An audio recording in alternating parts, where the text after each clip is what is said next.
Assalamu alaikum wa rahmatullah. Bismillah ar-Rahman ar-Rahim. La hawla wa la quwwata illa billah al-ali al-azim. Alhamdulillahi rabbil alameen. Wa sallallahu ala sayyidina wa nabiyyina Abil Qasim al-Mustafa Mohammad.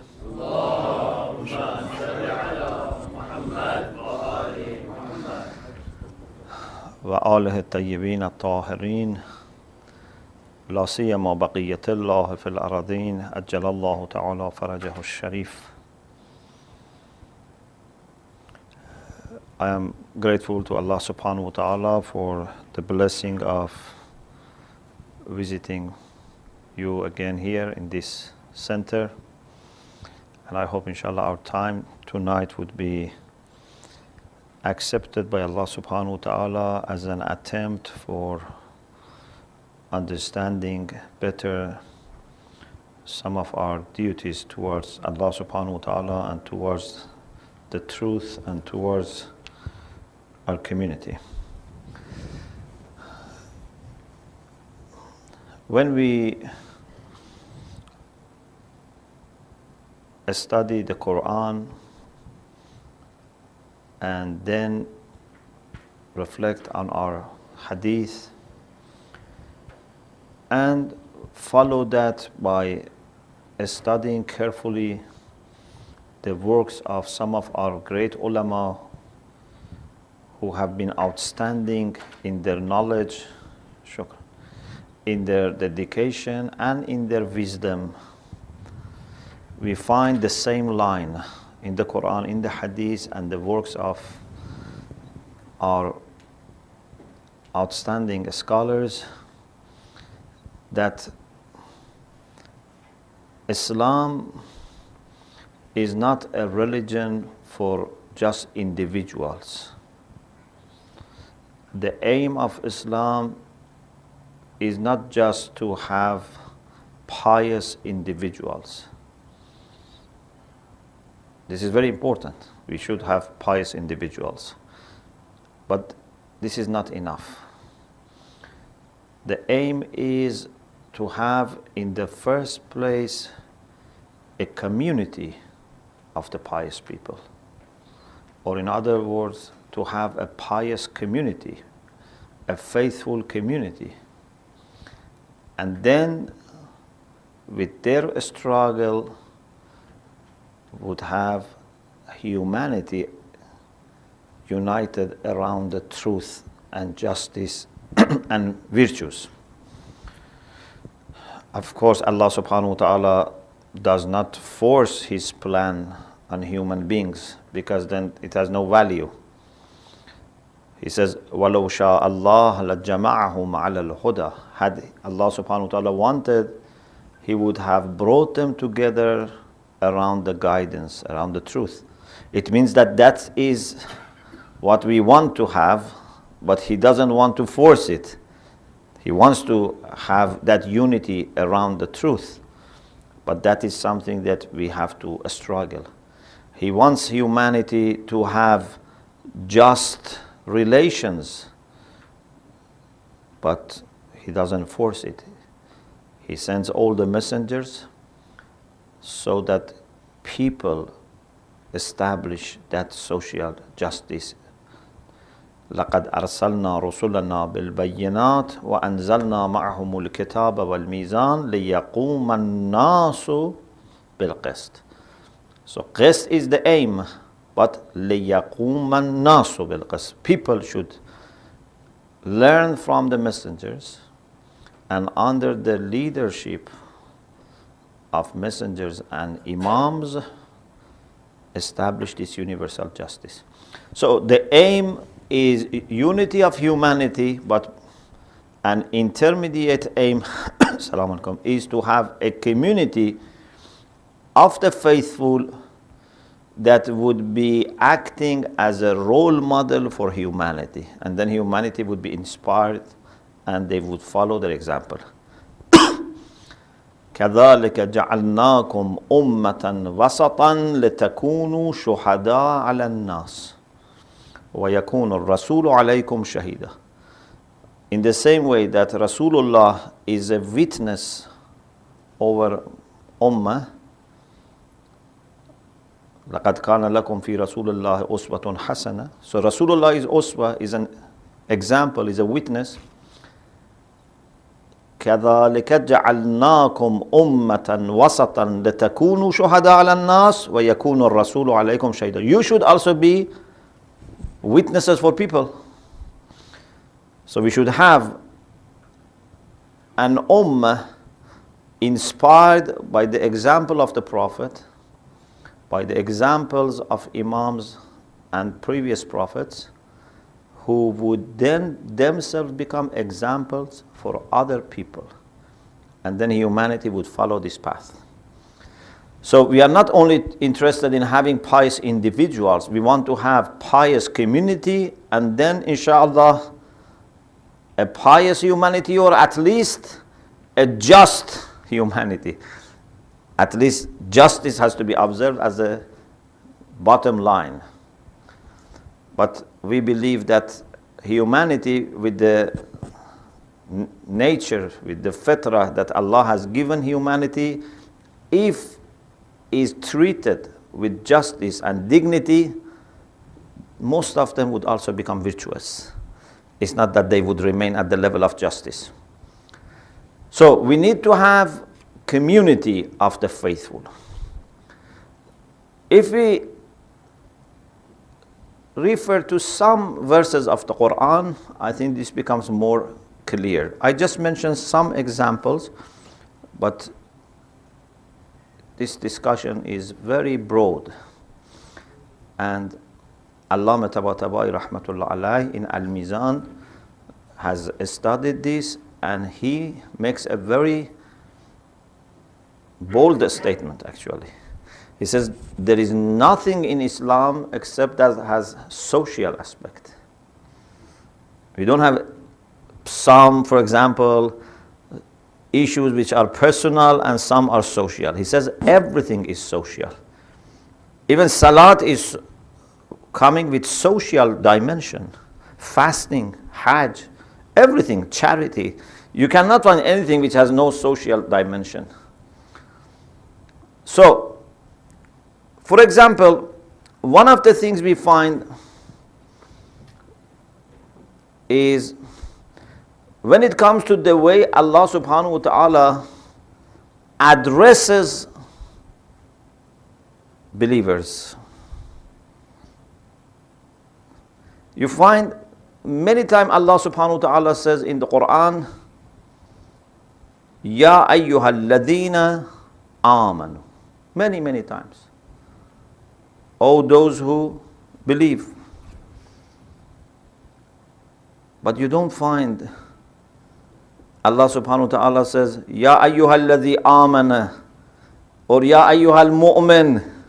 You know, in our majalis, in our conversation, many times we talk to individuals. Say, Ay mu'min khuda, ay bande khuda, you know, be like this.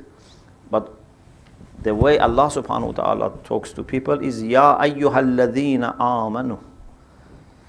And Ya ayyuhal ladhina amanu, unlike what many people think, it doesn't mean Ya ayyuhal mu'min A, Ya ayyuhal mu'min B, Ya ayyuhal mu'min C. Ya ayyuhal ladhina amanu means all together, as a whole. It's an address for the whole ummah. It's like Ya ayyuhan nas. We have Ya ayyuhal insan, but we don't have Ya ayyuhal mu'min or Ya ayyuhal ladhi amana. So the address is for all humanity. Or when Allah subhanahu wa ta'ala teaches us how to address Him, you find that in many places, not all, but in many places, we address Him on behalf of all of us. For example, La salata illa bi fatihatil kitab. In every salat we should have Surah Al-Hamd. In Surah Al-Hamd, what do we say? So Surah Al-Hamd is perhaps from the beginning meant to be part of also Salat, is designed for Salat. We say, إِيَّاكَ نَعْبُدُ, not إِيَّاكَ أَعْبُدُ. Even if I am saying my Salat Furada individually, I have to say إِيَّاكَ نَعْبُدُ. You know, sometimes you go as one representative and speak on behalf of the whole community. Sometimes all of you go. So whether you all go or one person goes and speaks on behalf of all, it's a collective matter. It's not a personal matter. إِيَّاكَ نَعْبُدُ وَإِيَّاكَ نَسْتَعِينُ اهدنا الصراط المستقيم.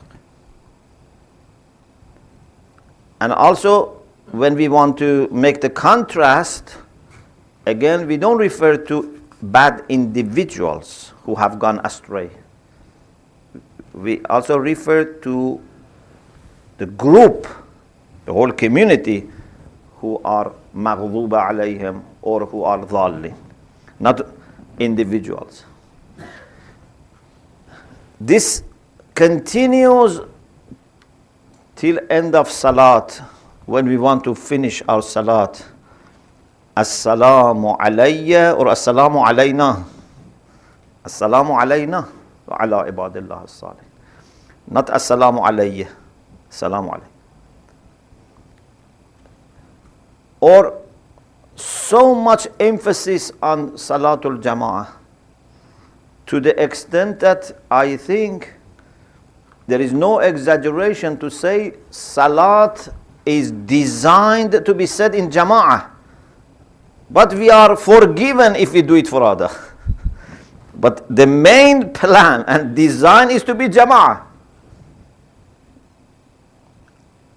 Even why we do Azan and Iqamah, this all makes sense if it is Jama'ah. It makes more sense if it is Jama'ah. It is meant to be Jama'ah. You declare that Salat is going to start, you have call for prayer, everything is for Jama'ah. But of course Allah subhanahu wa ta'ala, to give us some kind of flexibility, He says you can do it furada, but it has to be Jama'ah. So mu'minin should go for Jama'ah. Then when they go to Salat, they should not stand in different corners of masjid. They should stand shoulder by shoulder, no gap. These are all symbolic. It's not just, a kind of protocol without meaning. It has deep spiritual meaning. That means that you have to be united. When your shoulder touches the shoulder of the next person, it means that no hatred is going to remain in between. When you shake hand, no hatred can remain. Or for example, one of the beautiful, all of these are in need of discussion. I just make few examples so that I move to the second part of my talk. But if you reflect on different aspects of Salat, you see how even in the Salat we are building a community. Imamul Jama'ah should be a person who at least is pious. If he is not the most pious person in the community, at least he is pious. We don't have the condition that he has to be the most pious, because then life may be difficult for people to force or convince people who are the most pious to come to masjid and lead the Salat. But at least he has to be pious. At least he has to have the potential of being a good role model. But when it comes to Salat, he is like a leader of Salat. And one of the beautiful things is that Imamul Jama'ah should be followed. We cannot go fast before him, ahead of him, or fall behind. And on the other hand, Imam is advised that he should consider the condition of ma'mumin. Imam cannot say, I am a very young person, for example, or he is in a very good spiritual mood, he wants to be in ruku and sujood half an hour, he wants to recite Surah Baqarah. No.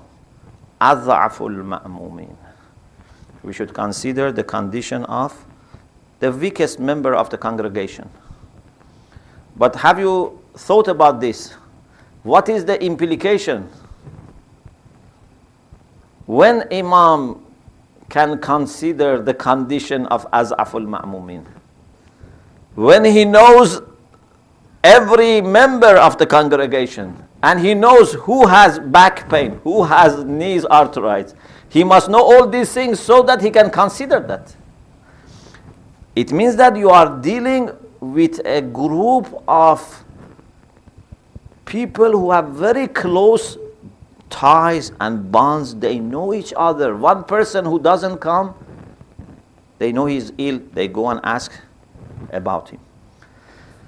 So there are lots of things in Salat which is all showing that we are dealing with community and we are building community. Then when it comes to Jum'ah, all masajid should get together in the town. In the Shia fiqh, we don't say Salatul Jum'ah in every masjid. At least there must be a distance. The idea is that we get together. So every day we get together locally, but then in the whole town we get together. Then in the shrines, we should have mu'mineen of different places coming together. And in order to encourage us to have many places for getting together, they have told us, you don't need all to go to Karbala. If you go to any of these shrines, it's as if you are in the same place. Even if you go to Hazrat Abdul Azim, it's like you have gone to Karbala.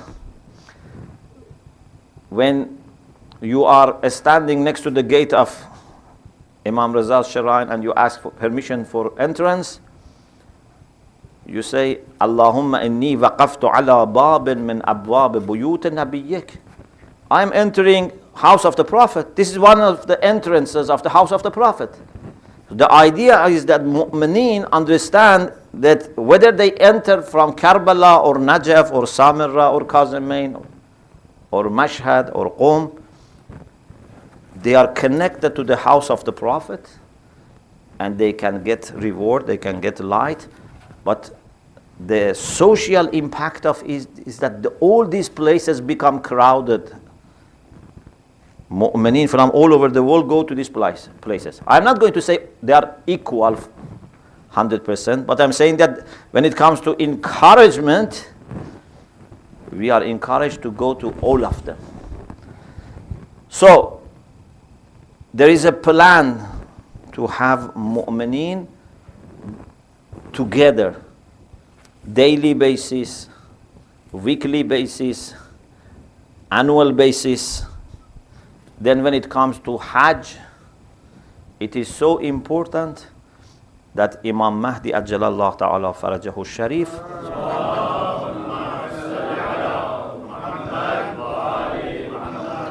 also joins them. As we have hadith that in every season of Hajj, he attends Hajj, he sees people and knows them, but they see him and don't know him. Yarahum wa ya'rifuhum, but people yarawnahu wa la ya'rifunahu. They know him, but they don't know who he is. They see him, but they don't know who he is. So, the idea is to bring mu'mineen together. Allah subhanahu wa ta'ala says in the Quran, إِنَّمَا الْمُؤْمِنُونَ إِخْوَةٌ. And I think this is not an exaggeration. We take it like a kind of exaggeration. How can we be brothers? Brother is someone that shares my blood, my DNA. We are coming from the same father and mother. How can we be brothers? This is perhaps a kind of emphasis. But no, this is reality. Indeed, I think mu'mineen are to be closer to each other than blood brothers who are not necessarily mu'min. Habil and Qabil were brothers. How close they were?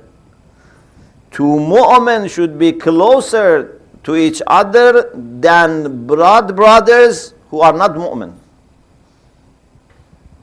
Yes, if there are two brothers from the same father and mother who are also mu'min, so they have two reasons for unity. But if the reason for unity is just blood, Iman is much more important than blood. So this is not an exaggeration. Indeed, this is just part of the reality. The reality is much more than this. The ties of brotherhood between mu'mineen is much more than this. Imam Raza alayhi salam in a letter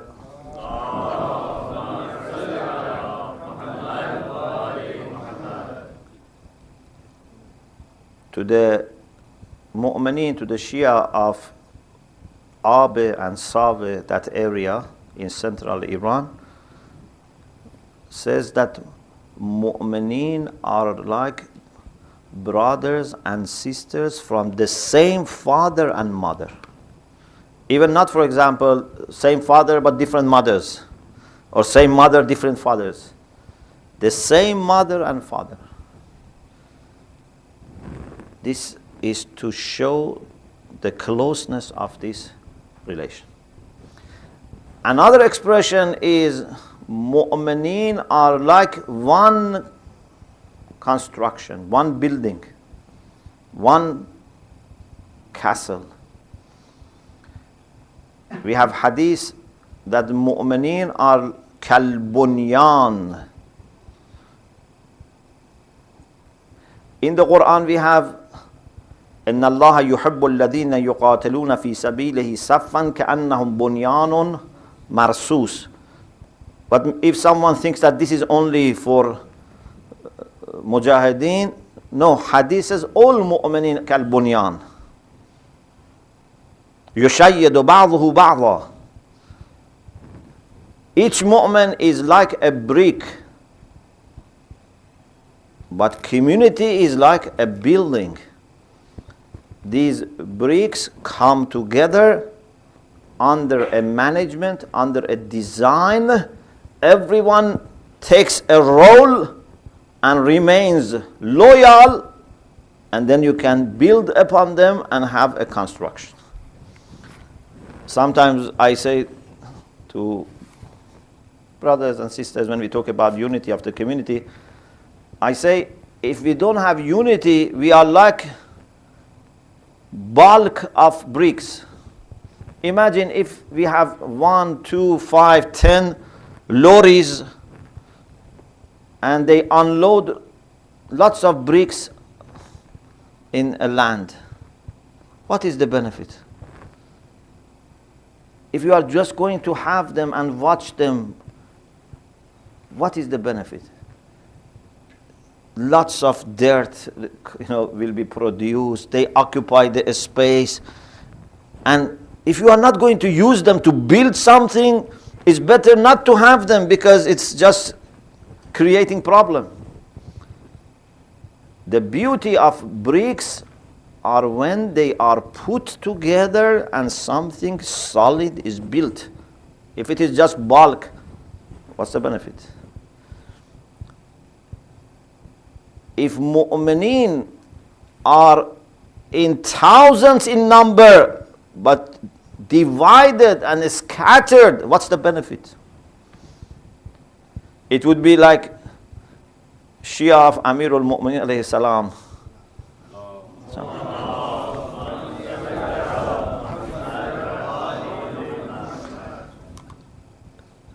I think Amirul Mu'minin alayhi salam, whenever he wanted to make a major decision, before worrying about Muawiyah, he had to worry about people of Kufa.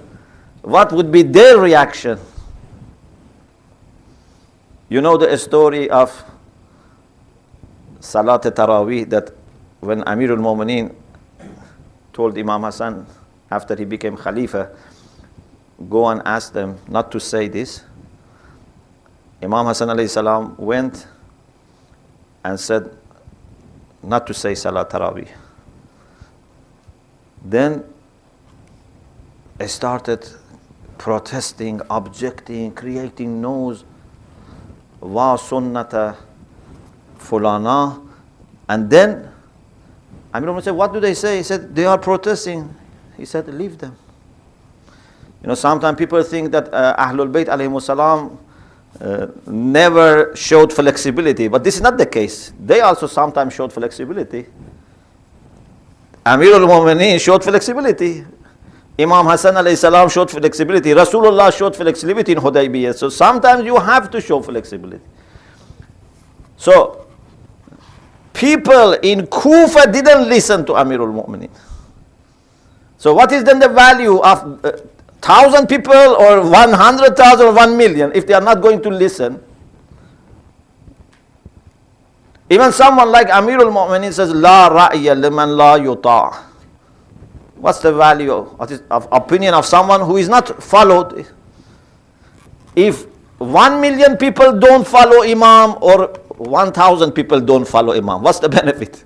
You say, you know, Alhamdulillah, we are 1 million people that we don't follow our Imam. What's the benefit? We are 10,000 people, for example, in this town that we are not united.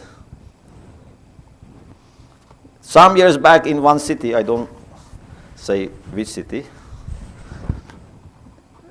someone told me, Alhamdulillah, in Muharram we have 14 Urdu majalis. I said, I don't know, should I be happy? Should I be sad? Do you have 14 majalis because, mashallah, all the centers are full and people overflow? Then you have to add a new center, and then you have found all the locations. For example, you have divided geographically the whole town, and they said, here we should have some place here. Or now, every few people who cannot get along with each other, they open a new center. So it doesn't necessarily mean that we have made progress because we have now 14 majalis. Maybe if we had one was better. Or maybe we have to have 14. I am not judging, but I'm saying number does not show anything. Quantity does not show any progress. Unity shows progress. If we want to offer something to Imam Zaman Ajjalallah Ta'ala Farajahu Sharif,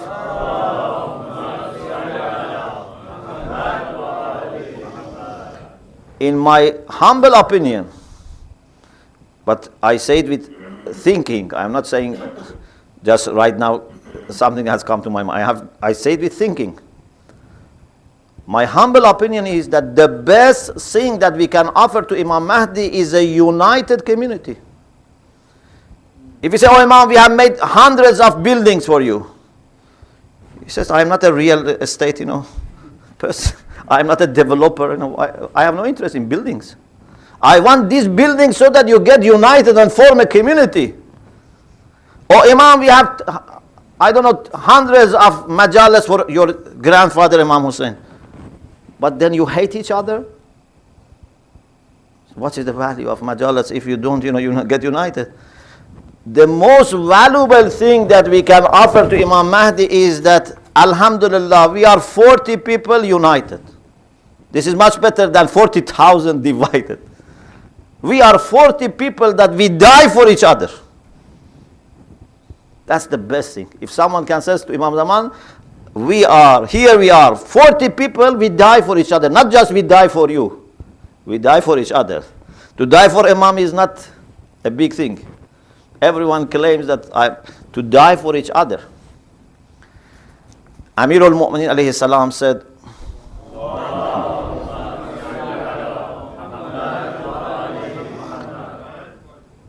that the companions of Imam Mahdi Amir al-Mu'mineen, many generations before said it.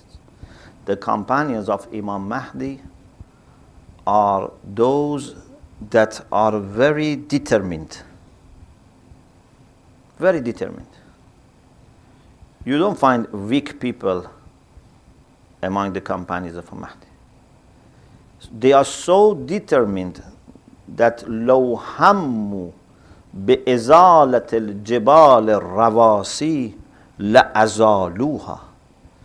If they decide to move mountains, they will do it. If they think that this is the right thing, they will do it. They don't say, it's impossible. Unfortunately, many times because we are lazy, we say it's impossible. For human beings who are mu'min and determined and united, almost, I'm not saying everything, but almost everything is possible. If you are mu'min and united and determined. Even people who have not been necessarily mu'min, look what they have done. China wall. If they were lazy people, they would say it's impossible. How can, such thing be built? Look at, for example, pyramids in Egypt. Without, techniques. They were determined and they did it. And now on top of that, if you are mu'min, and you have the support of Allah, you can do everything, almost everything. Yes, maybe you cannot, for example, bring dead people back to dunya. You need to be given miraculous power of Isa alayhi salam. But most of the worldly things, we want to make motorway, we want to make a school, we want to make university, we want to make hospital. These are not impossible. These are very possible. لو هموا بإزالة الجبال الرواسي لأزالوها. If they make himma, determination, they have determination to move mountains, they do it. Then Imam Ali alayhi salam says, كأنما رباهم أب واحد وأم واحدة. They are like people who are brought up by the same father and mother.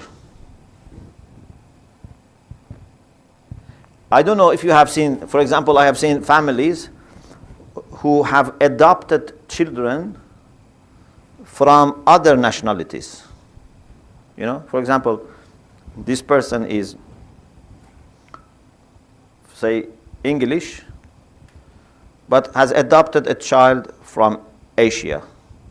So when you look at the children of the family, some of them are white, some of them are yellow, some of them are brown. They have different color. But because from childhood they are brought up in the same family, their akhlaq is the same. كأنما رباهم أب واحد وأم واحدة. Shia can be from east, west, north, south. They are to be the same in akhlaq. They should have the same fragrance of Ahlul Bayt alayhimus salam. And this is possible. I have seen there are, alhamdulillah, mu'mineen in some places that they very much unite with each other despite differences in background, ethnicity. I have seen also in other religious communities they have done this. It's possible. If education is strong, first. Second, in education we give priority to unity, then people who come to our majalis, to our madrasa, to our school, to our camps, they should learn how to become united, how to overcome differences in language, ethnicity, and become the same.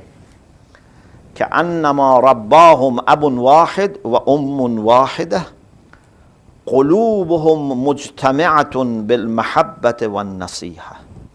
Their hearts are united. بالمحبة. They so much love each other that they are united. One nasiha. Nasiha means to wish good for each other. Nasiha means wishing good. We use it for giving advice, but the original meaning of nasiha is to wish good. These are the companions of Imam Mahdi Ajjalallahu Ta'ala Farajahu Sharif.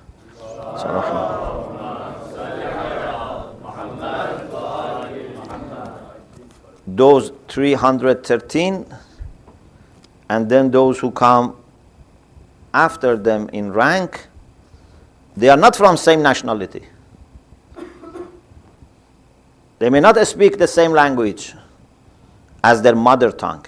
Maybe they all learn a common language, but as the mother tongue, they may speak different languages. Their color is different, their ethnicity is different, but they are united. When you look at them, you don't realize any difference. This is possible.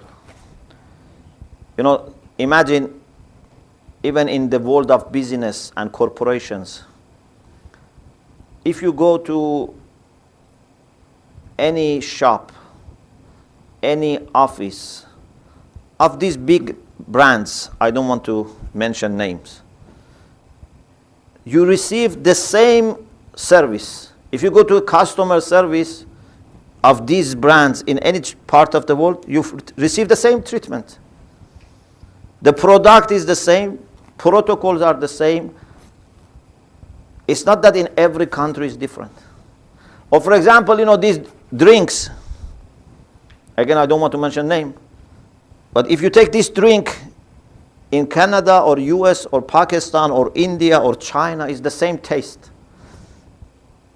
It's not that, for example, in Pakistan they put chili. When it comes to Iran, they put gulab. No, it's the same taste. Mu'min has to have the same taste, the same fragrance, the same akhlaq. The only thing that mu'min should remind you is not a particular culture. Mu'min should remind you of Allah subhanahu wa ta'ala. Mu'min should remind you of Ahlul Bayt alayhimus salam. That's the main thing. So, we have to have that level of unity that we become like one construction, or another analogy that we have in our hadith, one body. Rasulullah said, as you all know, مثل المؤمنين في توادهم وتراحمهم وتعاطفهم كمثل الجسد. Jasad means body. Mu'minin is their love, affection, sympathy are like organs of the same body. If one part of body is ill, has infection, fever would not be only in that part. All body would have fever. All body becomes restless. You cannot say, for example, I have pain in my tooth, so my head would not sleep, rest of body sleeps. If you have pain, the whole body cannot sleep. تَدَاعَى لَهُ سَائِرُ الْأَعْضَاءِ بِالسَّهَرِ وَالْحُمَّةِ. Sahar means not sleeping, humma means fever. If there is a problem, كُلَّمَا اشْتَكَى عُضْوٌ, if one uzv has problem, تَدَاعَى لَهُ سَائِرُ الْأَعْضَاءِ, rest of body would support. So, mu'mineen are brothers of the same family. Mu'mineen are like bricks of the same construction. Mu'mineen are like organs of the same body. What else we should be told so that we believe that we have to be united?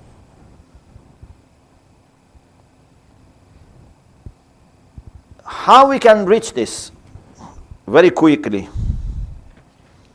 First, the most important thing in my understanding is education. Sometimes we want to fix things quickly, and education may not be a quick solution because education takes time. Education, especially when you want to change mindset of people, especially if this mindset is built over centuries, takes time. Everyone so far has been brought up with the mentality that try to be a good mu'min.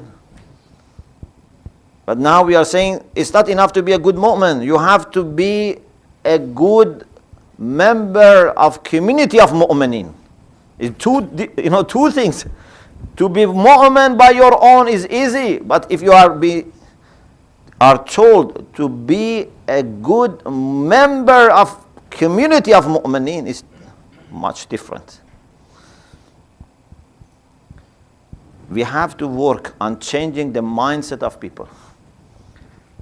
Every Shia must learn that I would have no complete sense of identity unless I know to which community I belong. Community is part of our identity. Leadership is part of our identity. Even on the Day of Judgment, it's very interesting. In dunya, when we call people, how we call them?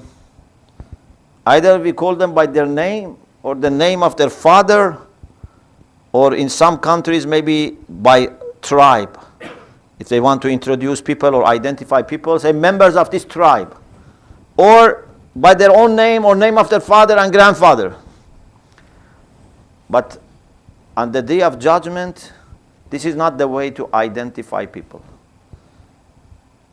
On the Day of Judgment, يَوْمَ نَدْعُو كُلَّ أُنَاسٍ بِإِمَامِهِمْ. People will be introduced, will be identified, will be assembled according to their imam. And imam has Imam has congregation. Imam is not possible to be imam of scattered individuals. Can you have head of a party, but there is no relation between members of the party? Can you have a commander of an army, there is no relation between soldiers? Can you have heart and brain of body, there is no relation between organs? It's impossible. Imam comes with ummah. Imam comes with community. Therefore, when mu'mineen are assembled behind their leader takes them to heaven. They don't go to heaven individually. They are resurrected individually, but they go to heaven as community. This is very beautiful. كُلٌّ آتِيهَ يَوْمَ الْقِيَامَةِ فَرْدًا. Every person first is resurrected as individual. When we come out of the grave, when we are resurrected, every person is on his own or her own. لَقَدْ جِئْتُمُونَا فُرَادًا. But then a call will be made. يَوْمَ نَدْعُو كُلَّ أُنَاسٍ بِإِمَامِهِمْ. Like when you go to the school, before the time of assembly, children are going and playing around. Maybe they are, playing. Maybe they are, for example, studying. Maybe someone is going to washroom. They are doing different things. Everyone is doing something. But when is the time of assembly, there must be a system to organize them. For example, by class. Or a senior student stands and people stand behind. Or teacher. There must be a system to assemble and organize people. This system on the Day of Judgment is based on leadership. يَوْمَ نَدْعُ كُلَّ أُنَاسٍ بِإِمَامِهِمْ. Imam here can be bad imam, can be good imam, can be Pharaoh, can be Ibrahim, can be Musa, can be Rasulullah sallallahu alaihi wasallam.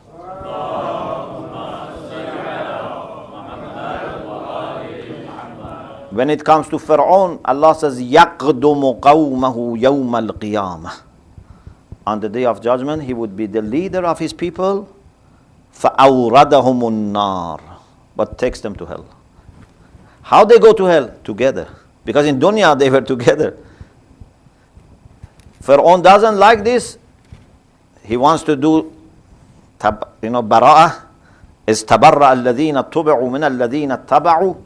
Those who were followed, they want to distance themselves from those who followed them. Doesn't work.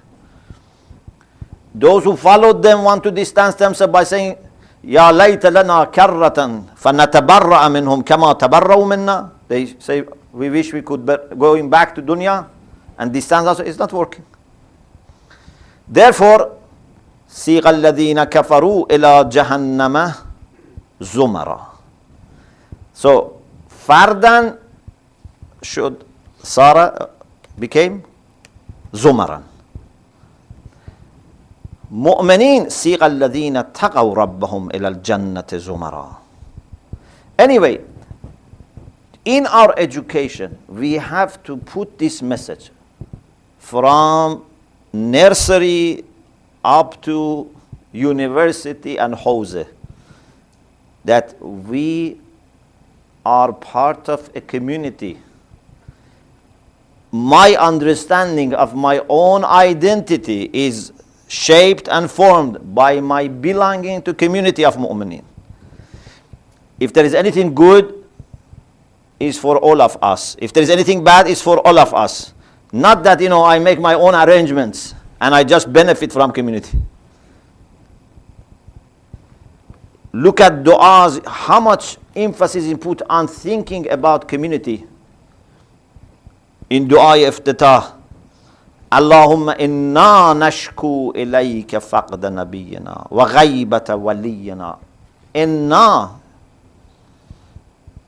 Allahumma inna narghabu ilayka fi dawlatin karima. تعز بها الإسلام وأهله وتذل بها النفاق وأهله وتجعلنا فيها من الدعاة. In dua after ziyarat Aminullah, we say, Allahumma adhhir kalimat al-haqq waj'alha ulya wa adhhir kalimat al-batil waj'alha sufla. We say to Allah subhanahu wa ta'ala, كف عنا أعداءنا واشغلهم عن أذانا وأظهر كلمة الحق. أعداءنا أذانا is all about us. In دعاء الندبة متى ترانا ونراك وقد نشرت لواء النصر ترى. It's not me, it's us. أترانا نحف بك وأنت تأم الملا. It's all we. So this has to be in education. It's very important. The other thing is, unity of community cannot be established if the community does not understand its priorities. And priorities cannot be understood if community is not acting by reason. Its community is not rational. If community is more emotional than rational, never unity can take place. Because emotions can either make you obsessed or hate. Emotions without aql always goes to extreme. حُبُّ الشَّيْءِ يُعْمِي وَيُصِمُّ. When you love something, it makes you blind. You cannot see the problems. So you see, we have, for example, 100 members. Some of them love each other so much that even if the other person does batil, they support him. And hate others, even if the other person is telling the truth, they don't accept. Because they are driven by emotions. We, for example, have family relation, we come from the same village, we come from the same tribe. So based on that, we decide, we make decisions. We want to, for example, choose someone to take a role for community, many times it's based on emotions. If it is based on aql, and everyone acts rationally, unity can be achieved. You can work with someone for the sake of Allah, even if you don't like that person. For example, sometimes people say, I don't know why I don't like this person. I don't like his face. The first day I saw him, I didn't like him. Are these things hujjah between you and Allah subhanahu wa ta'ala on the day of judgment? Can you say, this person was a bad person because I didn't like his face? Did you give him chance?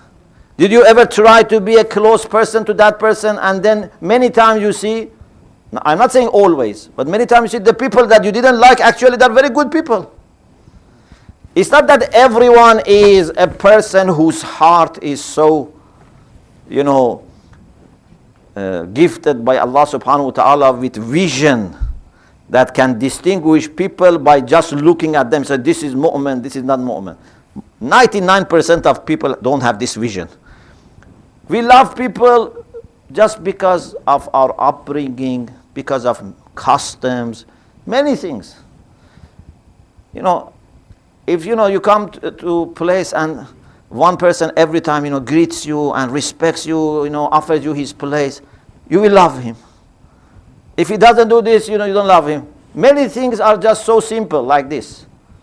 But unfortunately, you see, we make decisions many times based on this. So, in our education, we should put great emphasis on rationality, on wisdom, not just on emotions. Emotions are very important. Life without emotion is boring. But if it is just emotion, emotions are like salt for food, like a spice for food. You cannot have just salt and a spice. There must be depths, there must be a content, there must be some rice and meat, some vegetables. Religion cannot be just emotion. And to be honest, I think there is something alarming, in our community, in many places. We are more emotional than rational in many cases. We have to be rational and have measured emotions.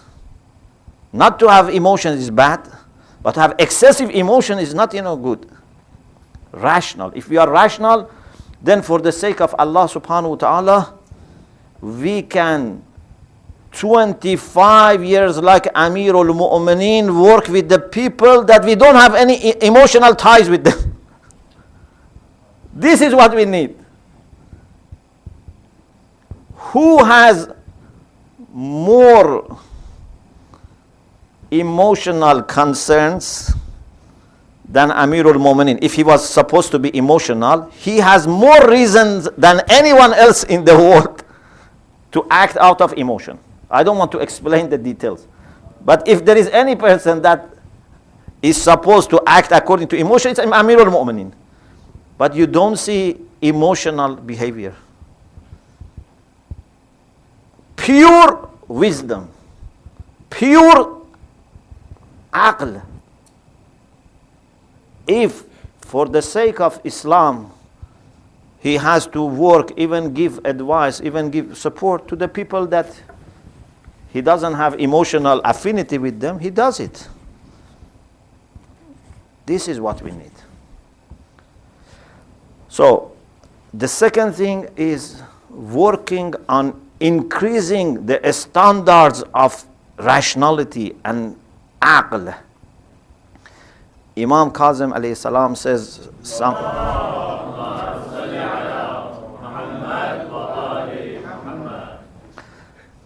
very beautifully in hadith to Hisham ibn Hakam. In the beginning of Kafi, in Kitab al-Aql wal-Jahl, there is this hadith. It's very beautiful, alhamdulillah. In the Shrine of Lady Ma'asuma, we had 11 lectures on this. It's online. Imam Kazim on intellect. He says, the best of people in Iman are akmaluhum aqlan. Those who are more aqil, more rational, they are the best. Aql is very important. Sometimes, for example, people started praising someone in the presence of Imam Ma'soom alayhi salam. They said, he's very good, mashallah, for example, praying, fasting, all these things. Imam asked, how is his aql? Tell me about his aql. That's the main thing. Is he a person of understanding? Does he make decisions based on studying, thinking, consultation, measuring the outcomes for doing, not doing, and does a rational decision or not? Those who come with emotions, they can be driven away also by emotions. Emotions are not enough. If someone comes, for example, towards religion by music and singing, or for example, some of the things which look like singing and music, they can also find something more stimulating and go away. Some faith communities have tried to attract people by music and dancing to their places of worship. Okay, maybe they come in the beginning, but then they go after a while to places that they have better dance and music. Why they should come to this place? Rationality is very important. And of course, emotional expressions are also needed, and they are very important, but they are not the main thing. They are not the priority. The third thing is that we have to train ourselves, especially our children, to learn how to work as a team, not as individuals, as team. For everything we should try to have a team. Even for example, if for masjid we have to have several positions, let's make it as a team. If in the classroom they are going to do some homework, ask them to do it as a team. Unfortunately, many times we find it easier to act on our own. We say, it takes so much time to coordinate and discuss, and so it's better I do it on my own. Okay, for small things maybe, but if you don't learn how to act as a team, then how can we run the community as a team? We cannot all of a sudden change our mentality. Even for their games, for playing, for anything, we should teach them to have this mentality of teamwork. We should learn how we should make decisions in a collective way. One of the things that unfortunately is very common is that people think that they are to answer Allah subhanahu wa ta'ala based on what conclusion they have made. This is a very scholarly issue, I say it very quickly. In Usul al-Fiqh we have a discussion about hujjiyatul qat'. Certainty, they say it's valid by itself. They say hujjiyatul qat' zatiyatun. When you are certain, you are 100% sure that something is the case, they say it's hujjah. And I think this creates problems for the people who don't understand this properly. Because then every person says, I am sure that we must do this. Say, please, let us discuss this together. No, I am 100% sure that this is the case. I have to answer to Allah subhanahu wa ta'ala. This is my duty. This is my taklif. I am sure. This is not rational. For a community when one individual is sure, it has no value. For community, decision is to be made collectively. Otherwise, every person can be sure. Between you and Allah subhanahu wa ta'ala, how can you argue on the day of judgment? And you say, 90% of the people were thinking one way, but I was sure that I am right, I left them. Or we were few people, we left the community because we were sure. What is the value of this? Amruhum shura bainahum. Mu'minin should discuss and have consultation. Even if you think that your way is good, when you see majority of mu'minin have another view, respect them, work with them, support them. Pray that they are right. It's not that revelation has come to you. You are sure based on your experience. They are also sure. In such cases, we have to go by majority or by a system. We appoint some people to make decision on our behalf. Or if it is like General Assembly deciding, we go by majority. There is no better way other than respecting the opinion of other mu'minin. We are not talking that majority, for example, every time is good. But between mu'minin, amruhum shura bainahum. If amruhum shura bainahum means that they discuss and then afterwards everyone insists on his opinion and then they say goodbye to each other, what is the benefit of amruhum shura bainahum? Amruhum shura bainahum means that they discuss among ourselves and then they make a decision collectively. You can never expect 100% people be happy, but those who are not happy should respect the opinion of other mu'minin as majority. So this is also very important, that we should learn how to act as a team, how to make decision as a team, how to distribute tasks as a team. Another thing which is very important, no community can survive, let alone progress, without having a very strong culture of volunteering. Volunteers are the joints. They keep community together. Without volunteering, we cannot do anything. And people should learn that for the sake of Allah subhanahu wa ta'ala, for the sake of community, they should sacrifice their comfort, their free time, and volunteer. You cannot have any good community without volunteers. You cannot always, for example, employ people. Even if you have resources, barakah is in volunteering. Yes, maybe there are some positions that people have to work full time and we have to look after their cost. But not that everything is paid. Even, for example, people want to do something, I don't want to mention, expect to be paid. Or, when you have something, all people disappear. People should volunteer.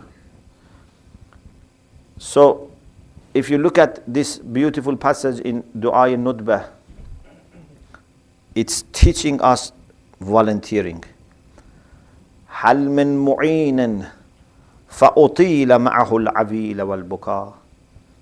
Is there any helper with whom I cry, but something more? I can cry longer. In some of the translations, this is not reflected. أطيل معه. It doesn't say فأبكي معه. It said أطيل معه العبيل والبكاء. Is there anyone crying for you so that I can help him and then we can cry longer? Crying is very personal issue. But they are telling us that even for crying, you should look for helpers. You should work as a team. Imagine in the night of, for example, Qadr, night of Ihya. If we were doing things on our own, If we were going to Hajj ziyarah on our own, it doesn't have the same taste.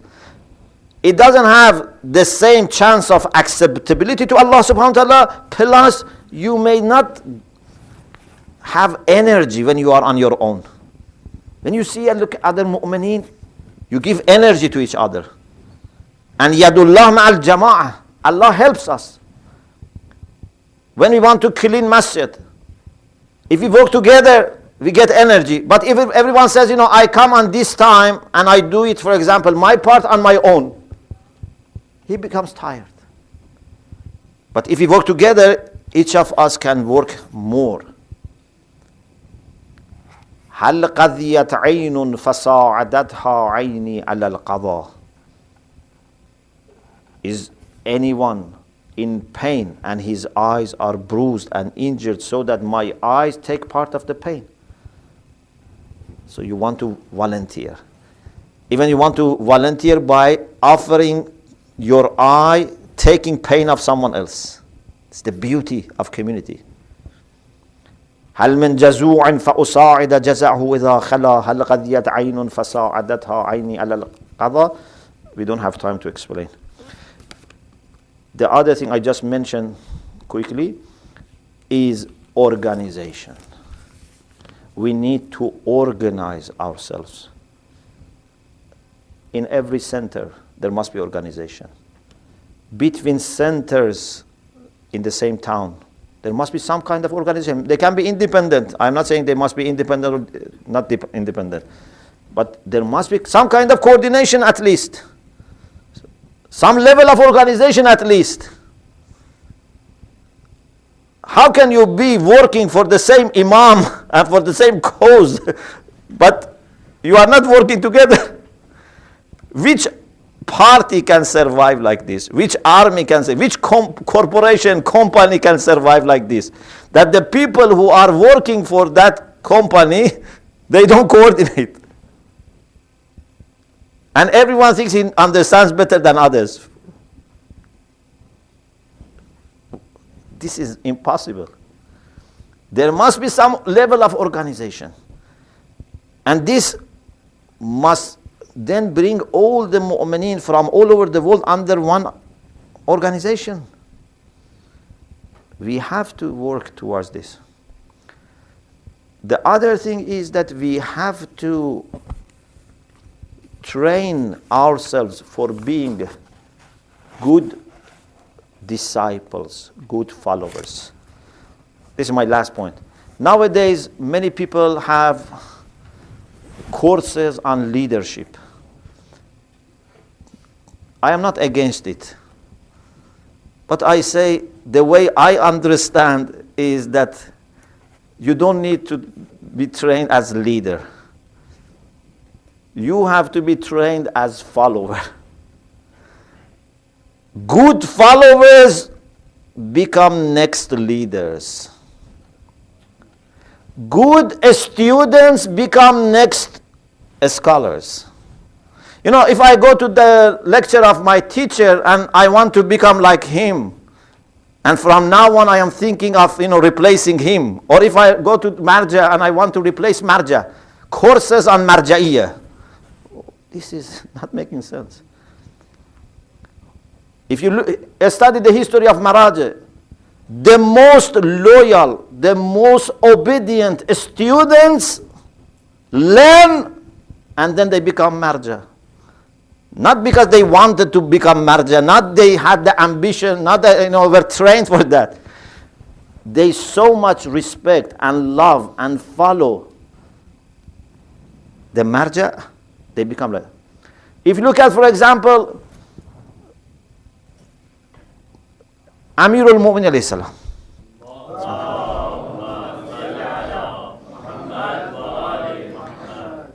And study his life carefully. You don't see anything about him preparing himself to become a leader. You see just a person who is 100% obedient to Rasulullah. Just trying to be available. What Rasulullah wants, he is there. This person who is selfless, then can succeed Rasulullah. But if someone who is ambitious and is thinking of leadership, oh, I have all the skills and all the, I have been trained to become leader of this. I'm not against these courses because sometimes we need on a small level. I'm not against it, but I'm saying why we don't have courses and training to be good followers, good muqallid. Unfortunately, we don't know how to be a good muqallid. We expect from Maraj, are we good muqallid? Are we good students? Are we good listeners when we come to masjid? We have to learn all these things. A community needs one leader, but needs hundreds of followers. We are only fighting on who is the leader. And I believe leaders don't come from heaven as leaders. They are not born as leaders. It is us that we make leaders. If we put our trust in someone and follow him, then sooner or later we would have a good leader. We can replace him. But if any person who takes leadership, we question him, we attack him, we condemn him, no one is going to become leader. Any good leader, you must see that he had good followers. Otherwise, he would not have become leader. We have to learn. If we want to succeed as a community, we have to learn how to support people who have responsibility and position. And of course, those people, they are not tyrants, they are not, dictators. They are brought up in the same culture, so they would be very humble. That's their responsibility. Leaders should be humble. Leaders should listen, should respect the opinion of people. But we cannot make this condition. We only follow you if you listen to us. So what's the benefit? Or we force them to follow the majority. Even sometimes leader may have some difficult decisions to make, and he cannot convince the majority because the majority don't have the qualifications for leadership. We say to Marja, you have to change this fatwa because majority of your muqalladin are not happy. He cannot change his fatwa based on majority of muqalladin. Even 99% of muqalladin disagree. He cannot change his fatwa because he has something, some hujjah that we have to accept. Okay, I think I stop here. I don't want to take your time more. This is a very broad area, and even if we make one step success, inshallah, it would be leading to other steps of success, inshallah. We ask Allah subhanahu wa ta'ala to send his best of salawat to Muhammad and ala Muhammad.